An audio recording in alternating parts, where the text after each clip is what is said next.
in the enchanting realm of Flutterfield, where flowers bloomed in hues of fantasy, and dewdrops sparkled like diamonds, there lived a community of butterfly fairies. Their wings shimmered with all the colors of the rainbow, catching the sunlight and scattering it into 1,000 iridescent hues. Among them lived a fairy named Mariposa. Now Mariposa wasn't like the other fairies. Oh, her wings weren't as bright, and her laughter didn't echo through the valleys as often as theirs.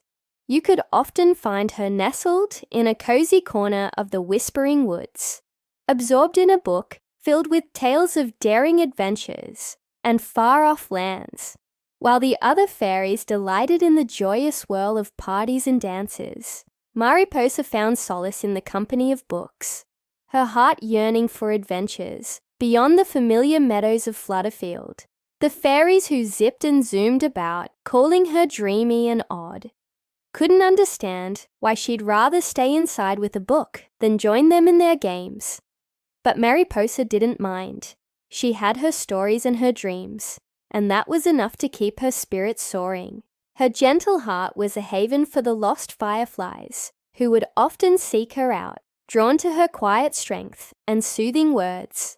And although some fairies whispered about her behind her back, calling her strange, Mariposa's heart remained pure, untouched by their unkind words. For she knew that true beauty lay not in sparkling wings or loud laughter, but in the kindness of heart. One night, a shadow fell over Flutterfield. The usually radiant Queen Marabella, whose magical glow kept the terrible Skeezites at bay, was gravely ill. Her light, which had always banished the Skeezites back into the murky darkness, was beginning to flicker, casting long, ominous shadows that danced ominously in the fading light. The Royal Council, a group of wise elder fairies, gathered in the Queen's chamber. They needed to find a way to save her, for if they couldn't restore Queen Marabella's light, the Skeezites would soon overrun Flutterfield.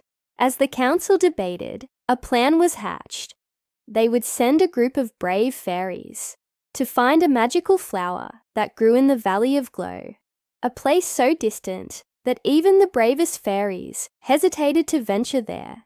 It was known that this flower had the power to heal any ailment, but the journey was fraught with peril.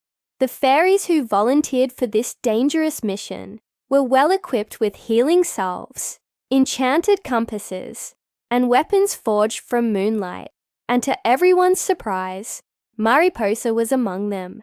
The other fairies gasped and whispered among themselves, questioning the Queen's decision.